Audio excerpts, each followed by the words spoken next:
420 MSP. It's a new year, new things going on. We're back with Chuck Maines, the lobbyist out of Austin, Texas. So Happy New Year. I can still say that. Happy New Year, Chuck. Happy New Year, Harry. How are you doing? Good. So first of all, the Texas legislature is in session, but you guys only meet once every 2 years. Let's start with that. Correct. We are only one of only a handful left of states that do meet biannually. Okay. We actually put that to the voters in a constitutional amendment, and they said they wanted their legislature to be a part-time legislature. So okay. Yeah, that is interesting. So you're back on duty, and what are some of the priorities concerning hemp? I think you mentioned smokables are an issue. What's going on? Yeah, definitely. So I think we may have brushed on this in the past, but when we were doing rulemaking back after the past session that we passed the hemp program, one of the portions of the bill was, I guess the best way to say it, was not interpreted the way that when it was put forth, was not put into the rulemaking the way that we figured it would. Okay.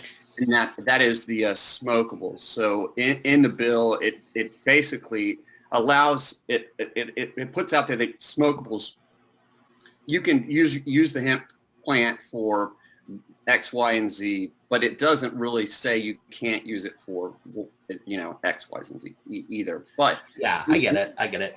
In the rules, they went ahead and they put that you're not allowed to sell smokable from Texas or from in our program, but you can go buy it. You can buy it from manufactured from another state. So you can go to Oklahoma, buy it, bring it here, and sell it. Wow. And that's it's just kind of one of those things. It's just kind of like the farmers or manufacturers are all just kind of like, this is not really making sense. And we're going to try to fix that this session. There's also a lawsuit right now that's got delayed, I think, until March.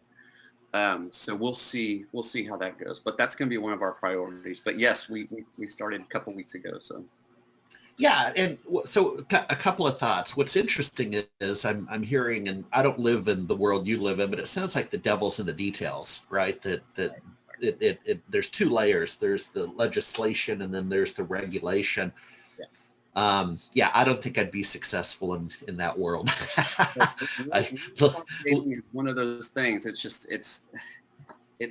it's tedious, but it's got to be one of those things that's got to be monitored. Once a bill's passed, a lot of times people are just like, oh, well, the bill's passed, it's good. We're free to do whatever we want. But then you have to look, what agency does that bill cover, or agencies? And those agencies have to put into rules how they're going to administer this new law.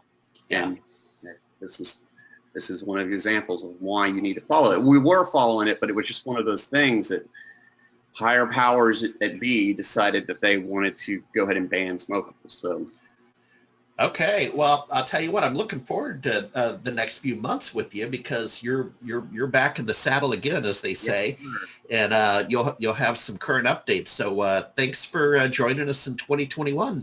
Chuck. Good to be with you, Harry. All right.